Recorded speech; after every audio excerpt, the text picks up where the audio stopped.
안녕하세요. 시온연구소입니다.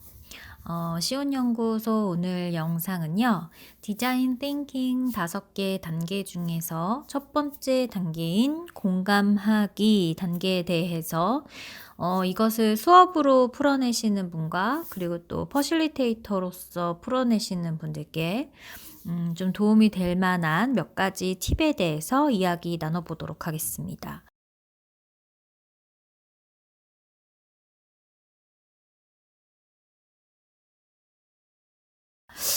디자인 띵킹 이 5단계는 수업 중에서 사용한다면 하나의 프로세스로 사용할 수 있겠는데요.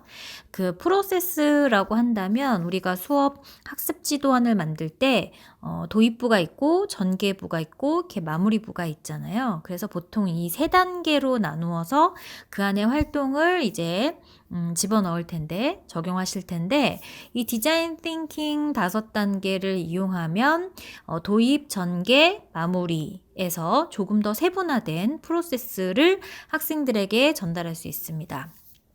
그것 중에서도 이제 디자인 띵킹 첫 번째 단계, 이제 공감하기 단계에 대해서 우리가 도입, 전개, 마무리상에서 이 도입 활동과 좀 비교를 해본다면 우리가 수업 상황에서 도입 활동을 할 때는 보통 학생들에게 이제 메타인지를 좀 이끌어내기 위해서 과연 우리가 오늘 무슨 활동을 어떤 목표에 맞춰서 할 것인지, 그리고 규칙들은 어떤 것들이 있고 준비할 것들은 어떤 것들이 있는지에 대한 수업의 전반적인 이야기를 친구들께 전달을 한다면 이 디자인 띵킹 첫 번째 단계에서는 우리가 어떻게 하겠다라는 활동에 대한 이야기보다는 우리가 이러한 주제를 가지고 모였는데 이 주제에 대해서 과연 나는 어떠한 경험을 가지고 있는지를 서로 이야기해 보는 시간입니다. 좀 쉽게 얘기한다면 그 어렸을 때 어린이집이나 유치원에 아이들이 이제 주말에 쉬고 월요일날 등교를 하게 되면 이제 선생님께서 아이 한 명 한 명 나오게 해서 주말에 뭐 했는지, 어떤 점들이 좀 기억에 남는지, 뭐가 즐거웠는지 이런 것들을 얘기하는 시간을 가졌던 기억이 있거든요. 그것처럼 디자인 띵킹 첫 번째 이 공감하기 단계에서는 우리가 지금 이 주제를 가지고 모였는데 난 이 주제에 대한 나의 경험이 이런 분야에 있다. 나는 이 경험에 대해서 이러한 적이 있다라고 하면서 이 주제가 얼마나 바운더리를 잡을 수 있는지에 감을 좀 찾는 그런 시간입니다. 그래서 우리가 이런 경험을 이야기함으로써 정말 그 1단계에서 목적을 둬야 하는 부분은 친구들과의 우리 이 팀 간의 이런 이야기 속에 내가 얼마나 저 이야기에 공감할 수 있고 그 이야기에 공감하는데 얼마나 더 밀도 있게 공감할 수 있는지, 난 저기에 저 친구가 이야기한 5단계 중에서 나는 저 경험에 대해서 이 주제가 얼마나 밀접한지에 대해서 4단계나 5단계로 공감할 수 있느냐, 아니면 첫 번째나 두 번째 단계로 공감할 수 있느냐. 이래서 우리가 디자인 띵킹 두 번째 단계로 넘어가기 전에 1단계에서 풀어내야 될 부분은 바로 문제를 정의하기 전에 이 문제를 발견하는 첫 번째 단계의 경험을 우리가 통틀어서 봤을 때 우리가 지금 현재 가지고 있는 이 주제에 대해서 그 경험이 얼마나 밀접하게 연관이 있느냐에 대한 서로의 의견을 나누는 그런 시간이 될 수 있겠습니다.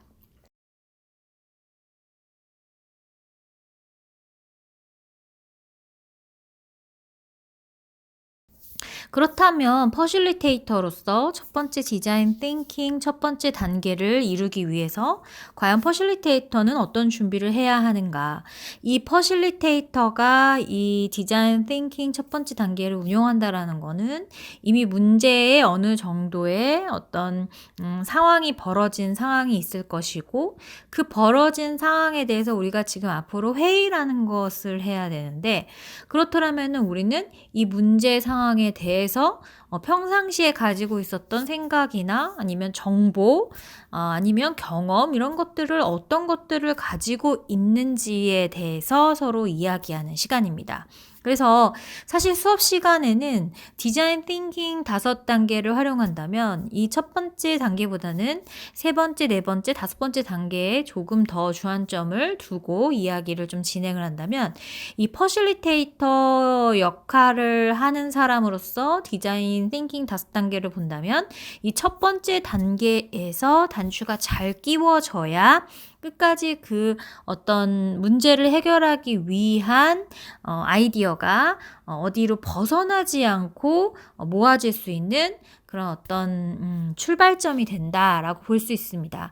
그래서 이 디자인 띵킹 첫 번째 단계에서 이 퍼실리테이터 역할에서 가장 중요한 것은 먼저 좀 팀원들이 각자 좀 이런 낯선 환경의 분위기를 깨고 내가 생각하고 있는 아이디어를 좀 편하게 이야기할 수 있는 분위기와 환경을 만드는 것이 이 퍼실리테이터로서 이 디자인 띵킹 1단계를 준비하는 가장 첫 번째 필요한 어떤 역량일 것이고, 그 다음으로는 이 주제에서 너무 벗어나지 않는 경험까지 나오지는 않는지 이런 것들에 대해서 이제 분위기를 살피면서 가끔은 어떻게 다른 분들은 이 이야기에 대해서 어떻게 생각하는지 돌아가면서 소감을 듣는 등에 해서 너무 한 방향으로 쏠리지 않게끔 정리정돈을 하는 그런 부분이 이제 그 다음으로 필요한 역량이다라고 볼 수 있겠습니다.